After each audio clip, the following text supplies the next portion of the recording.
Buenos días, contadores y contadoras de la historia. Según la RAE, una costumbre es un hábito, modo habitual de obrar o proceder establecido por tradición o por la repetición de los mismos actos y que puede llegar a adquirir fuerza de precepto. Pero hay de costumbres a costumbres, y en México tenemos algunas de las que se puede rastrear un origen prehispánico. Hoy, en la historia que no te cuentan, 8 bellas costumbres mexicanas heredadas de las más hermosas culturas del mundo, por supuesto, las de nuestras tierras. Los tatuajes. En los últimos años, el tatuaje ha dejado de ser señalado y prohibido. Los estudios en las ciudades se extienden y cada vez son más quienes se dedican a este bello arte corporal. En nuestro país, esta costumbre es mucho más antigua de lo que tal vez creas. En el mundo prehispánico, los tatuajes eran considerados un símbolo de valentía, pues en aquellos tiempos se hacían con espinas de cactus, sin lidocaína ni pomadas Bepanthen para que te cicatrice bonito. Los tatuajes además contaban historias, leyendas y hazañas, y cuando se veía a una persona con un tatuaje, de inmediato se sabía que tenía algo que contar, nada de infinitos, gaviotas o el nombre de Belinda. Fray Diego de Landa, en su relación de las cosas de Yucatán, dejó una elocuente descripción no solo de la manera en que se tatuaban, sino del propósito que con ello tenían. Señala además que los hombres jóvenes no podían tatuarse mucho hasta contraer matrimonio, y que las mujeres lo hacían de la cintura para arriba, a excepción de los senos. Aunque llevar tatuaje era una muestra de valor y un signo de estatus, también servía como castigo. Si una persona de cierta posición social era encontrada culpable de algún delito, se le tatuaba en ambas mejillas. El tatuaje permitía a quien lo portaba proclamar su pertenencia a una clase social e incluso reafirmar su papel en el culto, pues los tatuajes en alguno de los ejemplos más claros que se conocen se relacionan con los dioses. 2. Lavarse los dientes después de cada comida. Es bien sabido que los nativos del continente americano siempre fueron muy limpios y que el cuidado de los dientes no fue la excepción. Para ello usaban una mezcla de miel y cenizas de tortilla, ya que la miel es antibacteriana y las cenizas funcionaban como un pulidor para los dientes. Los españoles se mostraron muy sorprendidos al notar las sonrisas blanquísimas de los indígenas, quienes además conservaban su dentadura hasta la muerte, además de no tener un olor desagradable como sí lo tenían los ibéricos. Bañarse diario. Hombres y mujeres mexicas se bañaban al menos una vez al día, utilizando jabón que hacían con el fruto del copalxocotl o de la raíz de la saponaria y secándose con suaves paños de algodón. Los varones, como apenas tenían barba, gracias por esa herencia, mexicas, no necesitaban afeitarse, pero sí se peinaban, recogiéndose el cabello con una cinta roja a la que añadían exuberantes plumas de pájaros tropicales que marcaban su alto estatus.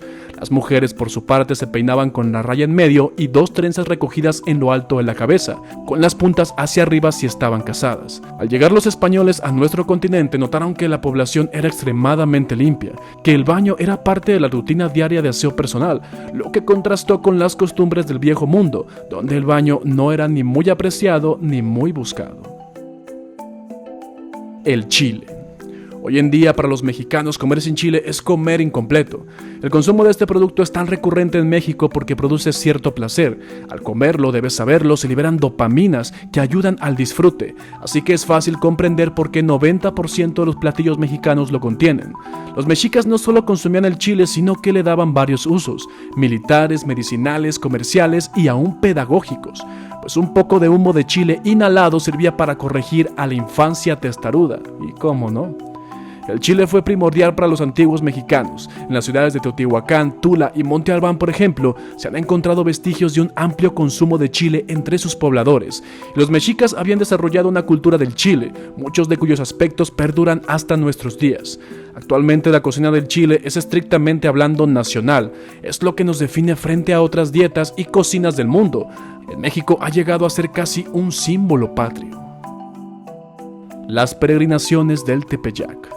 Las peregrinaciones al Cerro del Tepeyac no son un fenómeno reciente. Esta tradición se lleva a cabo desde hace más de 500 años, antes de que los grandes imperios fueran abatidos por los conquistadores españoles que llegaron al territorio mexicano en el siglo XVI. Pero la deidad a la que se le dedicaban los grandes viajes, caminatas y en torno a lo que se hacían las celebraciones, tributos y se piden milagros ha cambiado. Antes, en la zona en donde se edificó el gran templo católico, la Basílica de Guadalupe, que alberga la imagen de la Virgen, se encontraba Tonatzin, diosa náhuatl, cuyo nombre significa Madre Venerada.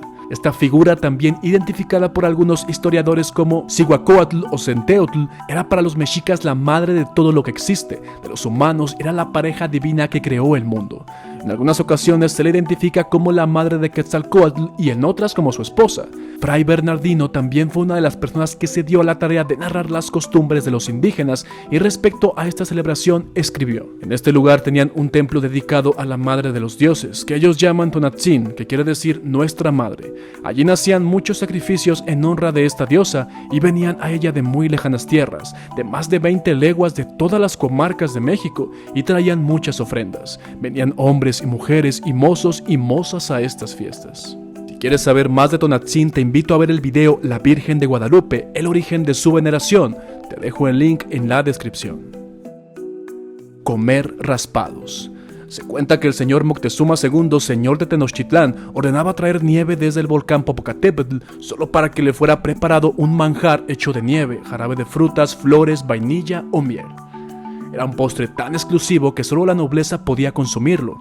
Aunque el historiador Martín González de la Vara describe en su libro La historia del helado en México que en la tradición oral se comenta el uso de las nieves del Iztaccíhuatl y el Popocatépetl para enfriar alimentos de los tlatoanis mexicas, aunque el helado tal cual se conoce es una tradición que comenzó en este territorio en el siglo XVI, con la llegada de los españoles. Se tiene registro de que el primer nevero de la Nueva España era un criollo llamado Leonardo Leaños, quien vendía en la capital del virreinato en 1620. Sin congeladores ni refrigeradores, en aquel entonces un helado era todo un refrescante lujo por la complejidad que requería conseguir el hielo.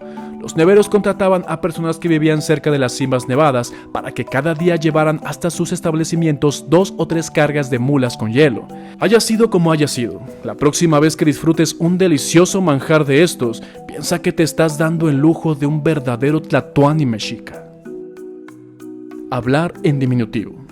La explicación de su uso se encuentra en una de las raíces del país, el náhuatl, hablado por culturas como los mexicas. Así lo dice el artículo Posible influencia del náhuatl en el uso y abuso del diminutivo en el español de México, escrito por J. Ignacio Dávila Garibi. Según Garibi, una de las diferencias fundamentales entre el español hablado en México con relación al de España es el abuso del diminutivo para nombrar a casi cualquier cosa. Ni siquiera el nombre de Dios, pues las familias enseñan a sus hijos a llamarle Diosito, aun cuando gran parte de esta población profesa la religión católica y por tanto podría parecer una falta de respeto, pero no es así. El idioma náhuatl es rico en diminutivos, los hay de diversas clases y con diferentes matices de significación, de ahí que de una voz primitiva se formen muchas derivadas sin que la variedad de diminutivos haga perder el valor fundamental de la palabra, escribió el autor. Garibi también explica que se trató de un fenómeno lingüístico emanado del bilingüismo que se practicó durante la colonia de la Nueva España, es decir, durante el virreinato se hablaba tanto en español como en náhuatl, principalmente en el territorio, por lo que el español que se practicó comenzó a tomar ciertos rangos de estas lenguas originarias. Y así es como surgió el ahorita. Barrer todo el tiempo. Aunque de los millennials para acá la costumbre de barrer se ha ido perdiendo, o la hemos ido perdiendo, hay que reconocerlo, puede decirse que aún a los mexicanos nos encanta barrer, sobre todo en las mañanas. En cualquier pueblo o ciudad por la madrugada, decenas de personas salen con su escoba a barrer las calles.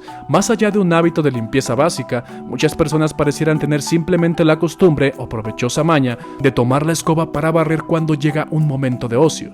Y esta costumbre la podemos rastrear hasta la época de la Gran Tenochtitlán, donde se contaba con muy buenos hábitos de higiene, como ya vimos. Entre ellos un baño diario, los recurrentes temazcales, aseo personal, incluidos los dientes y la ropa, y uno muy notable tenía que ver con el hábito diario de barrer. Miles salían a las calles cada mañana para barrer en Tenochtitlán y mantenerla impecable. Cosas que hacemos a diario, envueltas en la grandeza histórica de nuestros pueblos. Tú que nos ves en otro estado o país, ¿tienes alguna para compartir? Yo soy Fernando Magaña. Nos vemos en la próxima.